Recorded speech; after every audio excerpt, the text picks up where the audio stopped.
TDP గెలిస్తే బాగుంటుంది. TDP అంటే కూటమి. ఎందుకు టీడీపీ ఎందుకు? ఎందుకంటే ఇప్పుడు ఏపీ పరిస్థితి చాలా దారుణంగా ఉంది ప్రస్తుతానికైతే. ఇప్పుడు చూసినందు ప్రకారం ఇప్పుడు ఎకానమీ అనేది పడిపోతా ఉంది ఏపీలో బాగా. రోడ్స్ సరిగ్గా లేవు, మిగతా చాలా డిఫికల్ట్గా ఉంది ఏపీలో ఉండడానికి. వాటర్ ఫెసిలిటీస్ కానీ కొంచెం ఇబ్బందిగా ఉంది ఏపీలో. అందుకని మీరు వైసీపీ వస్తే బాగుంటుంది. ఎందుకంటే వైసీపీ వస్తే బాగుంటుంది. ఎందుకు వైసీపీ వస్తే బాగుంటుంది? 5 సంవత్సరాల నుంచి పథకాలు ఉన్నాయి పిల్లలకైనా, ఎడ్యుకేషన్ పరంగా అయినా.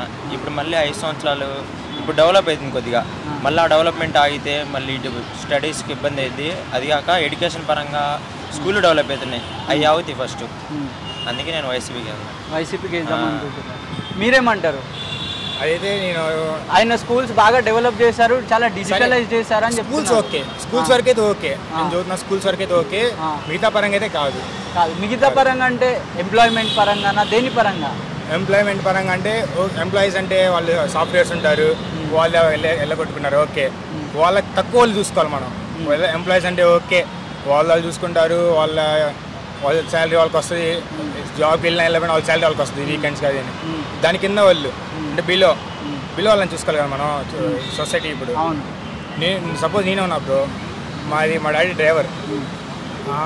మా డాడీ చూసుకుంటే నేను నా లైఫ్లో మా ఫ్యామిలీ పక్కా వైసీపీ ఫ్యామిలీ. నేను ఎందుకు వెళ్ళిపోయి ఇప్పుడు బయటికి, నా ఫ్యామిలీ పడిపోయింది. నా ఫ్యామిలీ పడిపోయింది కాక వైసీపీ ఫ్యామిలీలు నేను చూస్తాను నా కళ్ళ ముందే. మా డాడీ ఫ్రెండ్స్ కొంతమంది టాక్సీ వాళ్ళకు కూడా 10,000 ఏమో ఇస్తున్నారంట కదా. ఆటో డ్రైవర్స్ రైతు భరోసా ఆయన 10,000 సంవత్సరం అంటున్నారు. మీరు సరే మీరు అలా అన్నారు కదా, అమ్మఒడి అన్నారు. ఫస్ట్ నా లైఫ్లో నేను 1 టైమే తీసుకుంది. 5 years మీద 1 time తీసుకున్నాను నేను. మిగతా టైం ఎందుకు పర్లేదు మరి? రావాలి కదా మనీ. అది ఏసీది కూడా తగ్గించేస్తున్నారు మళ్ళీ. ఆయన అమ్మఒడి గురించి మాట్లాడుతున్నారు, డబ్బులు పడట్లేదని. ఎందుకు పట్ల 4 సంవత్సరాల నుంచి పడుతూనే ఉన్నాయి. ఎందుకంటే ఇప్పుడు ఆయన టీడీపీ అని సపోర్ట్ చేస్తున్నారు కాబట్టి ఆయనకు పడట్లేదు అంటారా మరి? మీరు కొంతమంది అలాగే టాకింగ్ బయట, కానీ పడే వాళ్ళకైతే పడుతున్నాయి. దాదాపు 100లో 90%. వైసీపీ వాళ్ళందరూ పడుతున్నాయా? వైసీపీ అని టీడీపీ అని కాదు, 100లో 90% పడ్డాయి. కొంతమందికి బ్యాంక్ ప్రాబ్లమ్స్. ఎందుకు ప్రాబ్లం అయి ఉంటే అంటే ఎన్ని రోజులు అయింది గ్యాప్?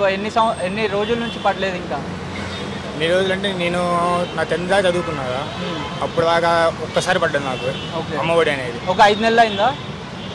నా పాస్ అవుట్ 2 years అవుతుంది. 2 years అంటే అమ్మఒడి స్టార్ట్ చేసి 4 సంవత్సరాల కిందగా. ఆ 4 సంవత్సరాల్లో దాదాపు కొంతమందికి అయితే 3 years పడ్డాయి.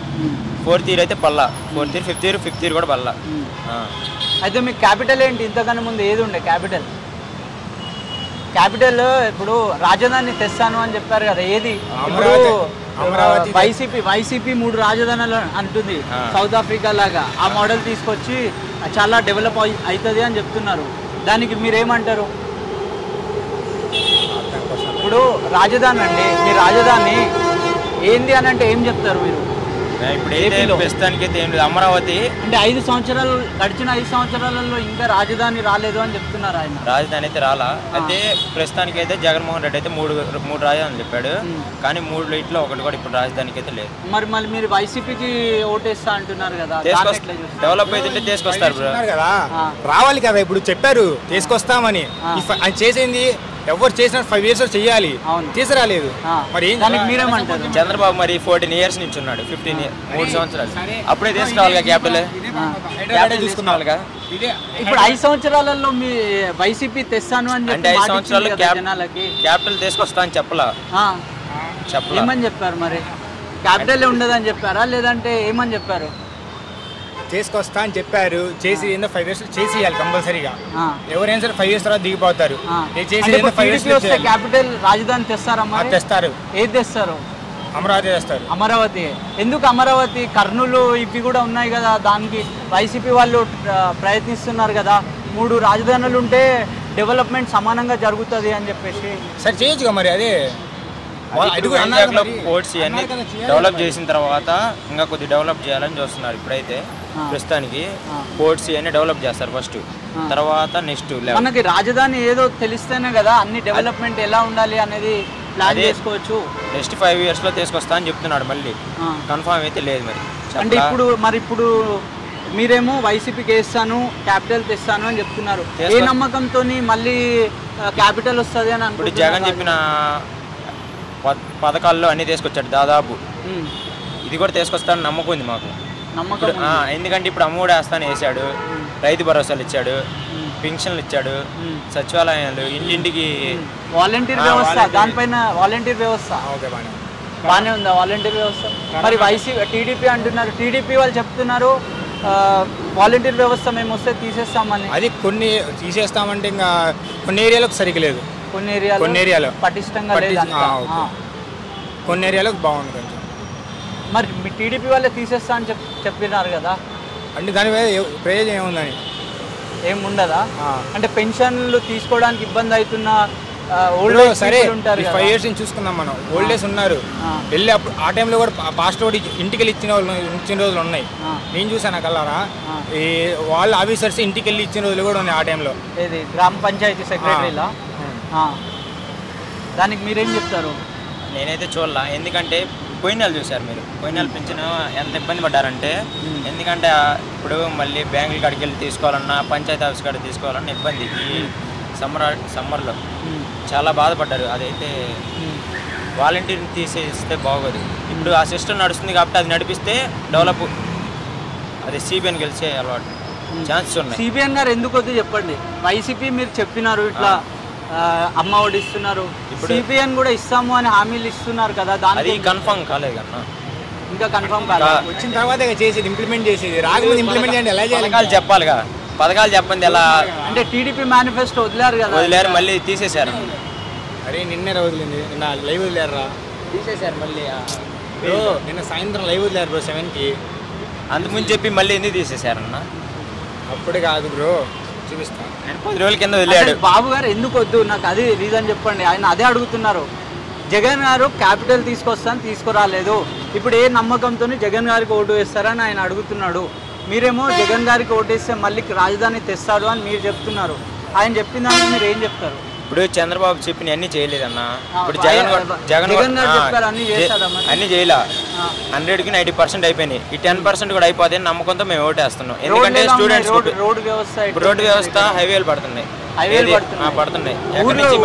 రోడ్లు లేవు కదా చాలా దగ్గర, వర్షాకాలంలో మనం చూసినాం. ఇప్పుడైతే రోడ్లు ప్రస్తుతానికి అయితే నడుస్తున్నాయి అన్న. అంటే ఇప్పుడు ఎలక్షన్గా రోడ్ వేస్ గురించి మీరేం చెప్తారు? పల్లెటూరులో రోడ్ వేస్ కొంచెం ఇంకా ఉంది, అప్డేట్ కావాల్సింది. కొంచెం మెయిన్ రోడ్స్ అయితే హైవేస్ పడుతున్నాయి. హాస్పిటల్ పరిస్థితి, హాస్పిటల్ పల్నాడులో ఒక మెడికల్ కాలేజ్ వచ్చింది వైసీపీ ప్రభుత్వం వచ్చిన తర్వాత.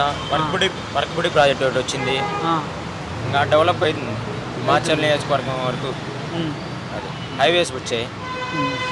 గుంటూరు నుంచి మాచర్ల వరకు హైవే. పవన్ కళ్యాణ్ గారి పైన మీ ఒపీనియన్ ఏంది? ఒక వైసీపీ ఓటర్గా చెప్తున్నారు, మీరు చెప్పండి. పవన్ కళ్యాణ్ గారి మీద మీ ఒపీనియన్ ఏంది? ఆయన కూటమితో కలిసి వస్తున్నారు, బీజేపీ, టీడీపీ, జనసేన. దాన్ని మీరు ఎట్లా చూస్తారు? ఇప్పుడు ఎక్స్పీరియన్స్ లేదు కన్నా, పాలిటిక్స్కి వెళ్ళి ఆయనకి ఏం తెలుసని. అది అంటే జగన్ గారికి ముందు ఎక్స్పీరియన్స్ ఉండేనా? అంటే వాళ్ళ ఫాదర్ టైంలో ఆయన ఎమ్మెల్యేగా ఎంపీ చేశారు. దానివల్ల ఇప్పుడు కొన్నాళ్ళు తిరిగారు కాబట్టి వాళ్ళ ఫాదరు అలవాటు ఉంది. ఇప్పుడు మరి జనసేన కూడా గత 10 సంవత్సరాల్లో రాజకీయంలోనే ఉంది కదా. అదే అంటే ఇంకా ఎక్స్పీరియన్స్ కాలేదని నా ఉద్దేశం. దానికి మీరేమంటారు? జనసేన ఎక్స్పీరియన్స్ అనేది ఆయన తను ఎప్పటి నుంచో మొన్నటి నుంచి గత ఉన్నారు కదా, అప్పటి నుంచి ఉన్నారు. ఎక్స్పీరియన్స్ ఉండిద్ది, కంపల్సరీ ఉండిద్ది. ఇంతమంది నిన్న అంటున్నారు, ఎలిగేషన్స్ ఎన్నో వస్తున్నాయి, కాదన్నాక మనం వస్తున్నాయి, దాన్ని ఎదుర్కొని ముందుకు వస్తున్నారు తను. అది నా గట్టిగా. వైసీపీ నుంచి ప్రతిసారి దత్తపుత్రుడు 3 పెళ్లిళ్ళు అని కామెంట్లు వస్తున్నాయి. అవునన్నా, దానికి మీరు ఏం చెప్తారు? 4 పెళ్లిళ్ళు ఎందుకు? 4వ పెళ్ళాం ఎవరు మరి? జగన్మోహన్ రెడ్డి. అదిగో అది పరిస్థితి.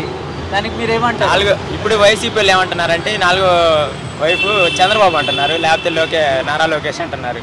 నారా లోకేష్ అంటున్నారు 4 పెళ్ళం అంటే. నారా లోకేష్ అంటే టీడీపీ అంటలేదు కదా దత్తపుత్రుడు 3 పెళ్లిళ్ళు అని. టీడీపీ కాదు, వైసీపీ వాళ్ళు ఏం చేస్తున్నారంటే ఇప్పుడు 3 పెళ్లిళ్ళు అయిపోయింది, 4వ పెళ్లి నారా లోకేష్ అంటున్నారు. నారా లోకేష్ అంటున్నారు. ఇప్పుడు బయటకి అందరు తెలుస్తూ నారా లోకేష్ అంటున్నారు, జగన్మోహన్ రెడ్డి అంటున్నారు. అవును కదా, జగన్మోహన్ రెడ్డి కాదు కూటమి పెట్టుకుంది పార్టీతో. అన్నది ఎవరు? జగన్మోహన్ రెడ్డి 4వ పెళ్ళం అని అసలు పెళ్లి గురించి ఎందుకు వచ్చింది మ్యాటర్? పాలిటిక్స్ పర్సనల్ లైఫ్ ఎందుకు, రాజకీయమే కదా మనకు. పర్సనల్ లైఫ్ ఎందుకు వచ్చిందంటే జగన్మోహన్ రెడ్డి వాళ్ళ చెల్లెలు వాళ్ళ మమ్మీ వీళ్ళు అది తీసుకొచ్చారు కాబట్టి వాళ్ళ చెల్లెనే పట్టించుకుంటారులే కదా. కాంగ్రెస్ అది ఇంట్లో మనకి ఏం జరిగింది వాళ్ళ ఇంట్లో వాళ్ళ చెల్లినే రెస్పెక్ట్ ఇవ్వట్లేదు. వాళ్ళ చెల్లి వాళ్ళ మమ్మీయే ఎదురు తిరుగుతున్నారు. ఇప్పుడు చూస్తూనే ఉన్నాం ప్రెసెంట్. ఇప్పుడు మనం కాంగ్రెస్ లో చేరి సొంత వాళ్ళు రిటర్న్ మనం రివర్స్ చేశారంటే ఎందుకు చేస్తారు? నేను తప్పు చేస్తే, నేను తేడా చేస్తే నిన్ను ఎదిరిస్తారు కదా. ఆ పాయింట్ అది అది అది మనం చూడాలి కదా. సొంత చెల్లె వ్యతిరేకిస్తుంది మనం అది అనుకోకూడదు అన్న. ఇప్పుడు వాళ్ళ షర్మిల వాళ్ళ ఆయన ఆస్తి అడిగాడంట. అక్కడ ఎలిగేషన్ వచ్చి నాకేందుకు లేదని ఆస్తుల కోసం చెల్లె విడిపోయింది అంటున్నారు. అదే కాదు బ్రో, అవన్నీ కాదు. చెప్పండి, 3 పెళ్ళి అని చెప్తున్నారు వాళ్ళు, 4వ పెళ్ళం జగన్మోహన్ రెడ్డి అని చెప్తున్నారు. మరి వైసీపీలో అయితే నారా లోకేష్ అంటున్నారు 4th వైఫ్. బయట అంటున్నారు.